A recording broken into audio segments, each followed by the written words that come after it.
नमस्कार दोस्तों, आज मैं आपके लिए लेकर आई हूँ हिंदी की इम्पोर्टेंट क्लास। इस क्लास में हम हिंदी के 4 टॉपिक कवर करेंगे।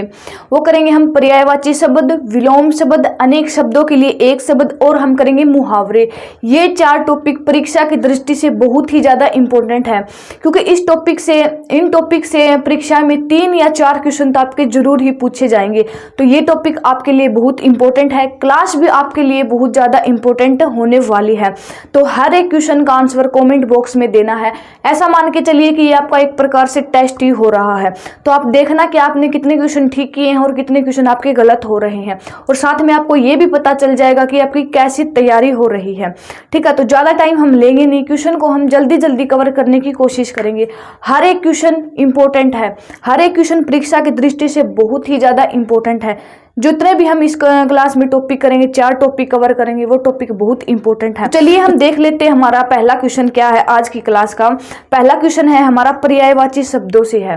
तो क्या है, शेर का पर्यायवाची शब्द बताना है आपको। किसका पर्यायवाची? शेर का पर्यायवाची। देखो, हम शेर को कहते हैं सिंह, केसरी, और इसको हम जानते हैं मृगेंद्र के नाम से भी। ये क्या है? शेर की पर्यायवाची है। तो इसमें हो जाएगा आपका ऑप्शन नंबर बी है ना, केसरी। तो शेर का पर्यायवाची शब्द क्या है? केसरी। ऑप्शन नंबर बी इस क्वेश्चन का राइट आंसर हो जाएगा।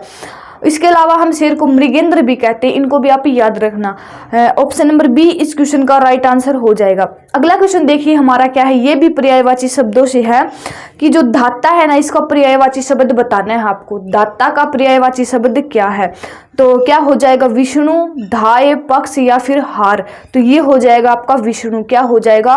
विष्णु धाता का पर्यायवाची शब्द है। ऑप्शन नंबर ए इस क्वेश्चन का राइट आंसर हो जाएगा। अगला क्वेश्चन देखिए हमारा क्या है कि तनु का पर्यायवाची शब्द क्या है?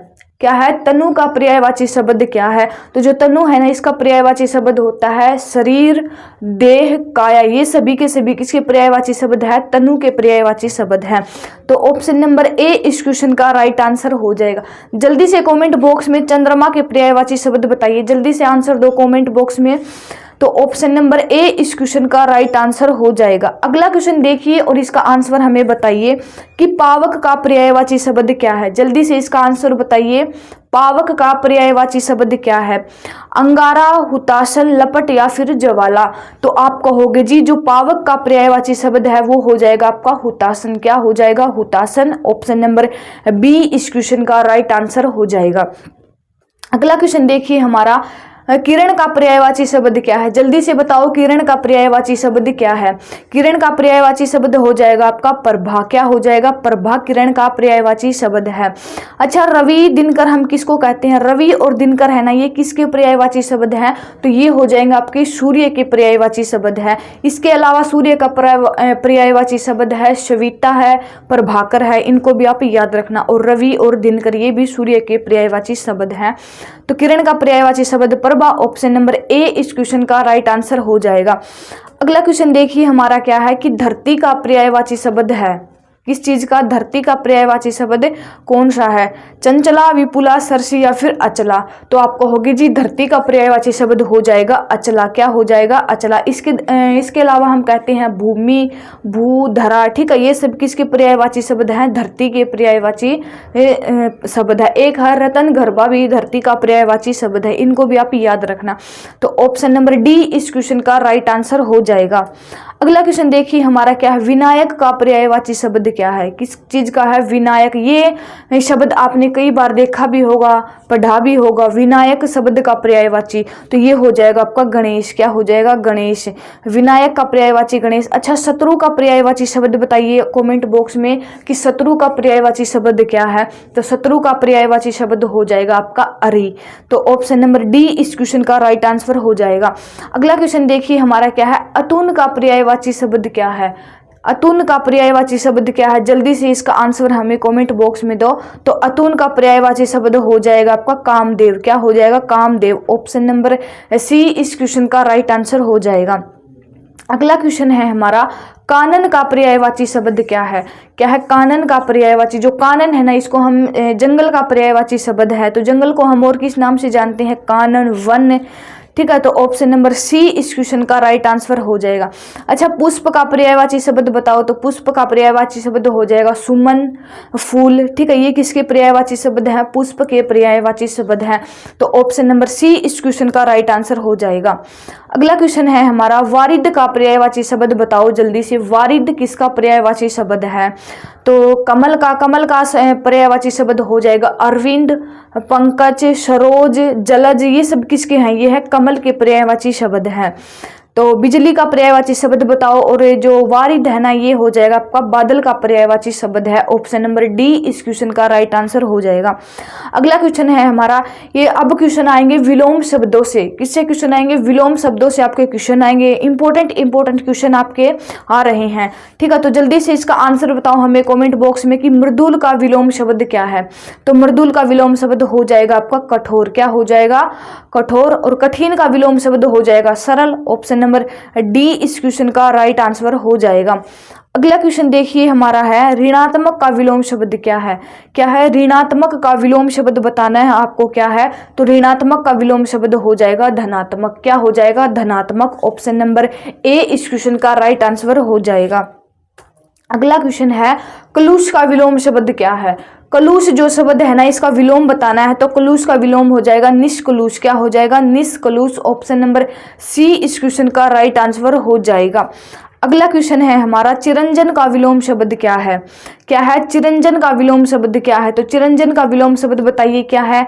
क्या वो अलौकिक है, लौकिक है, नश्वर है, या फिर नैसर्गिक है? तो आप कहोगे जी चिरंजन का विलोम शब्द हो जाएगा नश्वर। क्या हो जाएगा? नश्वर। ऑप्शन नंबर सी इस क्वेश्चन का राइट आंसर हो जाएगा। अगला क्वेश्चन है, सन्यासी का विलोम शब्द बताइए। सन्यासी कहाँ पर रहते हैं? वनों में रहते हैं। तो जो सन्यासी का विलोम शब्द, इसका उल्टा शब्द बताना है, तो सन्यासी का उल्टा हो जाएगा गृहस्थ। गृहस्थ कहाँ पर रहते हैं? घर में रहते हैं। और सन्यासी कहाँ पर रहते हैं? बाहर रहते हैं, वनों में। तो ऑप्शन नंबर सी इस क्वेश्चन का राइट आंसर हो जाएगा। अच्छा, राजा का विलोम शब्द बताओ जल्दी से। राजा का विलोम शब्द क्या होगा? अगला क्वेश्चन है, शवकीय का विलोम शब्द। तो बताओ शवकीय है ना, इसका विलोम शब्द क्या होगा? क्या इसका स्वीकृत होगा, अस्वीकृत, नारकीय, या फिर परकीय? तो आप कहोगे जी शवकीय का विलोम शब्द हो जाएगा परकीय। क्या हो जाएगा? परकीय। ऑप्शन नंबर डी इस क्वेश्चन का राइट आंसर हो जाएगा। अगला क्वेश्चन है हमारा, एकाधिकार का विलोम शब्द है। क्या है? एकाधिकार जो शब्द है ना, इसका आपको विलोम बताना है कि एकाधिकार का विलोम क्या होगा। अनेकाधिकार होगा, सर्वाधिकार, प्राधिकार, या फिर परमाधिकार? तो आप कहोगे वो होगा सर्वाधिकार। क्या होगा? सर्वाधिकार। ऑप्शन नंबर बी इस क्वेश्चन का राइट आंसर हो जाएगा। अगला क्वेश्चन है, श्री गणेश का विलोम शब्द बताओ। श्री गणेश का विलोम शब्द क्या होगा? तो वो होगा इतिश्री। क्या होगा? इतिश्री। श्री गणेश का विलोम शब्द होगा ऑप्शन नंबर सी इस क्वेश्चन का राइट आंसर हो जाएगा। अच्छा, श्री राधा का विलोम शब्द बताओ जल्दी से। श्री राधा का विलोम शब्द क्या होगा? जल्दी से हमें इसका आंसर दो कॉमेंट बॉक्स में। अगला क्वेश्चन है कि आकर्षण का विलोम शब्द क्या है? आकर्षण का विलोम शब्द क्या होगा? आकृष्ट, विकर्षण, अनाकर्षण, या फिर पराकर्षण? तो आप कहोगे आकर्षण का विलोम शब्द हो जाएगा विकर्षण। क्या हो जाएगा? विकर्षण। ऑप्शन नंबर बी इस क्वेश्चन का राइट आंसर हो जाएगा। नेक्स्ट क्वेश्चन देखिए हमारा है, अल्पसंख्यक का विलोम शब्द क्या है? अल्प मीनी होता है कम, और इसका कम का विलोम शब्द होगा ज्यादा। तो अल्प मीनी होता है कम और बहुमीनी होता है ज्यादा। तो अल्पसंख्यक का विलोम शब्द हो जाएगा बहुसंख्यक। क्या हो जाएगा? बहुसंख्यक। ऑप्शन नंबर बी इस क्वेश्चन का राइट आंसर हो जाएगा। अगला क्वेश्चन देखिए, अनुमति का अर्थ बताइए। देखो, हम किसी को अनुमति देते हैं, कोई भी हमें काम करवाना होता है तो हम उस काम की उसको अनुमति देते हैं कि तेरे को अनुमति है इस काम को करके आ। तो अनुमति का क्या अर्थ हो गया? क्या किसी कार्य की आज्ञा देना होगा, या फिर किसी कार्य के लिए निर्देश देना होगा, किसी कार्य के लिए आदेश देना, या फिर किसी कार्य के लिए सहमति देना? तो आप कहोगे जी किसी कार्य के लिए सहमति देना किसका अर्थ होगा? ये होगा अनुमति का अर्थ। तो किसी कार्य के लिए सहमति देना। ऑप्शन नंबर डी इस क्वेश्चन का राइट आंसर हो जाएगा। अगला क्वेश्चन देखिए हमारा, अन्योन्याश्रित का अर्थ क्या है? अन्योन्याश्रित का अर्थ क्या होता है? तो इसका अर्थ होता है किसी पर आश्रित होना, किसी पर आश्रित न होना, एक दूसरे पर आश्रित होना, या फिर किसी को आश्रित बना देना। तो अन्योन्याश्रित का अर्थ हो जाएगा एक दूसरे पर आश्रित होना। क्या हो जाएगा? एक दूसरे पर आश्रित होना। ये अन्योन्याश्रित का अर्थ है। ऑप्शन नंबर सी इस क्वेश्चन का राइट आंसर हो जाएगा। अगला क्वेश्चन देखिए हमारा क्या है, वह सायंकालीन बेला जब पशु वन से चरकर लौटते हैं। देखो शाम हो जाती है तो जो पशु है ना वनों में जो चरकर लौटते हैं ना उस समय को हम किस नाम से जानते हैं? तो उसको हम गोधूली कहते हैं, सूर्यास्त, सायं वेला या फिर अपराह्न, तो हम उसको कहते हैं गोधूली। क्या कहते हैं? गोधूली। ऑप्शन नंबर ए इस क्वेश्चन का राइट आंसर हो जाएगा। अगला क्वेश्चन देखिए हमारा क्या है कि जो दूसरों के सहारे जीवित रहे। क्या है? जो दूसरों के सहारे जीवित रहे, तो उसको हम क्या बोलते हैं? जो दूसरों के सहारे जीवित रहते हैं तो उसको हम बोलते हैं परोपजीवी। क्या बोलते हैं? परोपजीवी। ऑप्शन नंबर सी इस क्वेश्चन का राइट आंसर हो जाएगा। अगला क्वेश्चन है हमारा, किसी के प्रति उदारता एवं कृपया पूर्वक किया जाने वाला व्यवहार। किसी के प्रति उदारता एवं कृपया पूर्वक किया जाने वाला व्यवहार, उस व्यवहार के लिए हम इनमें से किस शब्द का प्रयोग करेंगे? तो हम प्रयोग करेंगे अनुग्रह का। किसका प्रयोग करेंगे? हम अनुग्रह का। ऑप्शन नंबर डी इस क्वेश्चन का राइट आंसर हो जाएगा। अगला क्वेश्चन देखिए हमारा क्या है, दो पर्वतों के बीच की भूमि को हम क्या कहते हैं? एक पर्वत इधर है, एक पर्वत इधर है, उनके बीच की भूमि को हम किस नाम से जानेंगे? तो दो पर्वतों के बीच की भूमि को हम क्या कहेंगे? उपत्यका कहेंगे, घाटी, द्रोण या फिर बेसिन, तो हम उसको कहेंगे घाटी। क्या कहेंगे? घाटी। ऑप्शन नंबर बी इस क्वेश्चन का राइट आंसर हो जाएगा। दो पर्वतों के बीच की भूमि को हम बोलते हैं घाटी। अगला क्वेश्चन देखिए हमारा क्या है, जिस पर करना कठिन हो। जिसे करना कठिन हो उसको हम क्या कहेंगे? जिसे करना कठिन हो तो उसे हम कहेंगे दुर्गम। क्या कहेंगे? दुर्गम। ऑप्शन नंबर सी इस क्वेश्चन का राइट आंसर हो जाएगा।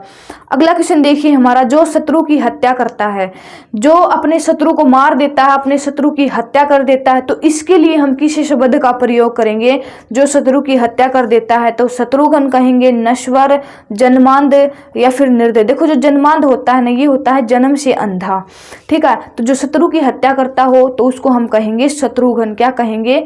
शत्रुघ्न। ऑप्शन नंबर ए इस क्वेश्चन का राइट आंसर हो जाएगा। अगला क्वेश्चन देखिए हमारा क्या है, जिसके आर पार देखा जा सके। ठीक है, जिसके आर पार देखा जा सके, हम उसके इनमें से किस शब्द का प्रयोग करेंगे? जिसके आर पार देखा जा सके तो हम करेंगे पारदर्शी का। क्या करेंगे? पारदर्शी। जिसके आर पार देखा जा सके उसको हम कहेंगे पारदर्शी। ऑप्शन नंबर सी इस क्वेश्चन का राइट आंसर हो जाएगा। अगला क्वेश्चन देखिए हमारा है कि हर काम को देर से करने वाला, जो हर काम में देरी करे या फिर हर काम को वो देर से करता है, तो उसके लिए हम किस शब्द का प्रयोग करेंगे? तो उसके लिए हम करेंगे दीर्घ सूत्री। क्या करेंगे? दीर्घ सूत्री हम उसको कहेंगे। जो हर काम को देर से करता है, हर काम को देर से करता है उसको हम कहेंगे दीर्घ सूत्री। ऑप्शन नंबर डी इस क्वेश्चन का राइट आंसर हो जाएगा। अगला क्वेश्चन देखिए, 10 क्वेश्चन आपके आएंगे मुहावरों से। किससे आएंगे? मुहावरों से। और मुहावरों से 1 या 2 क्वेश्चन तो आपके एग्जाम में पक्का मतलब कन्फर्म ही आएगा। इनको आप याद कर लेना। मुहावरों को तो पक्का कन्फर्म आपका 1 या 2 क्वेश्चन तो जरूर आएगा मुहावरों से। ठीक है, तो पहला हमारा क्या है मुहावरों से क्वेश्चन है कि तेली का बैल होना, इस मुहावरे का अर्थ क्या है? तेली का बैल होना मुहावरे का अर्थ बताइए क्या है? कि बुरी तरह काम में लगे रहना, काम करने से बहाने करना, मन लगाकर काम नहीं करना या फिर निर्धन होना। तो तेली के बैल होने का अर्थ होता है बुरी तरह काम में लगे रहना। क्या होता है? बुरी तरह काम में लगे रहना। ऑप्शन नंबर ए इस क्वेश्चन का राइट आंसर हो जाएगा। अगला क्वेश्चन देखिए हमारा क्या है, इंपॉर्टेंट क्वेश्चन है, युद्ध में मृत्यु पाने के लिए सही मुहावरे का अर्थ बताइए। कि जिसके युद्ध में मृत्यु हो जाती है उसके लिए हम इस मुहावरे का अर्थ बताना, हम क्या कहेंगे? जिसके युद्ध में मृत्यु हो जाती है तो उसको हम कहेंगे काम आना। क्या कहेंगे? काम आना। ऑप्शन नंबर ए इस क्वेश्चन का राइट आंसर हो जाएगा। नेक्स्ट क्वेश्चन है हमारा कि मालूम होता है, क्या है? मालूम होता है तुम्हारे यहाँ रहने का संयोग समाप्त होता। देखो हम कई बार कह देते हैं कि मन अनुलागा की तरह रहने का यो संयोग है ना, यो समाप्त होने वाला है। देखो आप कई बार कह भी देते हैं कि मालूम होता है तुम्हारे यहाँ रहने का संयोग समाप्त हो गया है। तो रेखांकित वाक्यांश के लिए सही मुहावरे का अर्थ बताइए। तो नाता टूट जाना, डेरा उठ जाना, अन्न जल उठ जाना या फिर हाथ तंग रहना। तो आप कहोगे जी अन्न जल उठ जाना। क्या कहेंगे? अन्न जल उठ जाना। ऑप्शन नंबर सी इस क्वेश्चन का राइट आंसर हो जाएगा। अगला क्वेश्चन है, अरुण ने परीक्षा में उत्तीर्ण होने के लिए बहुत परिश्रम किया। रेखांकित वाक्यांश के लिए मुहावरे का अर्थ बताइए। कि जो अरुण है ना, उसने परीक्षा में मतलब पास होने के लिए, उत्तीर्ण होने के लिए बहुत परिश्रम किया। तो बहुत परिश्रम किया, तो इसके लिए हम किस मुहावरे का अर्थ मतलब किस मुहावरे का प्रयोग करेंगे? तो जान पर खेलना, लोहे के चने चबाना, या फिर एड्डी चोटी का जोर लगाना, या फिर लुटिया डुबोना। तो हम कहेंगे एड्डी चोटी का जोर लगाना है। एड्डी चोटी का जोर लगाना मतलब बहुत परिश्रम करना। तो ऑप्शन नंबर सी इस क्वेश्चन का राइट आंसर हो जाएगा। अगला क्वेश्चन देखिए हमारा क्या है कि भ्रष्ट नेताओं के कारण कांग्रेस चुनाव हार गई। रेखांकित वाक्यांश के लिए मुहावरे का अर्थ बताइए। देखो, भ्रष्ट नेताओं के कारण कांग्रेस चुनाव हार गई, तो इस वाक्यांश में जो हार गई है ना, इसके लिए हम किस मुहावरे का प्रयोग करेंगे? तो हम किस मुहावरे का प्रयोग करेंगे? अंतरपट खुलना, लुटिया डूब जाना, अपने पांव पर कुल्हाड़ी मारना, या फिर भूत भगाना। तो इसके लिए हम प्रयोग करेंगे लुटिया डूब जाना। क्या करेंगे? लुटिया डूब जाना। ऑप्शन नंबर बी इस क्वेश्चन का राइट आंसर हो जाएगा। अगला क्वेश्चन देखिए हमारा क्या है, आंख का नीर ढल जाना। देखो, कई बार हम कह देते हैं कि आंख का नीर ढल गया, तो आंख का नीर ढल जाना क्या कहेंगे? इसका मुहावरे का अर्थ तो इसका हो जाएगा निर्लज्ज हो जाना। क्या कहेंगे? निर्लज्ज हो जाना। ऑप्शन नंबर बी इस क्वेश्चन का राइट आंसर हो जाएगा। अगला क्वेश्चन देखिए हमारा क्या है, कान फूकना। देखो, कई बार सुना होगा कान फूकना, चुगली करना। ठीक है, तो कान फूकना का अर्थ चुगली करना, और देखो इसका हो जाएगा आपका दीक्षित करना। इनमें बहुत ज्यादा अंतर है, चुगली करना और दीक्षित करना में बहुत अंतर है। तो कान फूकना का सही अर्थ होगा आपका दीक्षित करना। ऑप्शन नंबर डी इस क्वेश्चन का राइट आंसर हो जाएगा। नेक्स्ट क्वेश्चन है, कच्चे घड़े पानी भरना। मुहावरे का अर्थ बताइए। कच्चे घड़े पानी भरना, कमजोर से मदद की अपेक्षा करना, ठीक ढंग से काम न करना, कठिन काम करना, या फिर मूर्खता पूर्ण कार्य करना। तो कच्चे घड़े पानी भरने का अर्थ हो जाएगा ठीक ढंग से काम न करना। क्या हो जाएगा? ठीक ढंग से काम न करना। ऑप्शन नंबर बी इस क्वेश्चन का राइट आंसर हो जाएगा। अगला क्वेश्चन देखिए हमारा क्या है, छक्के छुड़ाना। मुहावरे का अर्थ बताइए। छक्के छुड़ाना मुहावरे का अर्थ क्या होगा? क्रिकेट के खेल का एक नियम, हराना, घायल करना, या फिर परेशान। तो छक्के छुड़ाने का अर्थ हो जाएगा आपका हराना, बुरी तरह से हराना, छक्के छुड़ाना। ऑप्शन नंबर बी इस क्वेश्चन का राइट आंसर हो जाएगा। अगला क्वेश्चन देखिए हमारा क्या है, चांदी का ऐनक लगाना। मुहावरे का अर्थ बताइए। चांदी का ऐनक लगाना मुहावरे का अर्थ बताइए। घूस लेकर किसी काम को करना, खूब लाभ कमाना, खूब लाभ होना, किसी न किसी प्रकार प्रतिष्ठा बनाए रखना, या फिर बहुत अमीर होना। तो चांदी का ऐनक लगाना मुहावरे का अर्थ हो जाएगा घूस लेकर ही किसी काम को करना। घूस मतलब रिश्वत लेकर किसी काम को करना। ओके, तो ऑप्शन नंबर ए इस क्वेश्चन का राइट आंसर हो जाएगा। तो दोस्तों, ये तो हमारी आज की क्लास में हमने हिंदी के 4 टॉपिक कवर किए हैं जो बहुत ही ज़्यादा इम्पोर्टेंट थे, और ये परीक्षा में 1 या 2 क्वेश्चन तो इनसे आपके ज़रूर आने ही आने वाले हैं। तो क्लास आपको कैसी लगी कमेंट बॉक्स में ज़रूर बताना। क्लास को लाइक करना, ज़्यादा से ज़्यादा अपने दोस्तों को भी शेयर करना, और हमारे चैनल को ज़रूर सब्सक्राइब करना। Thank you.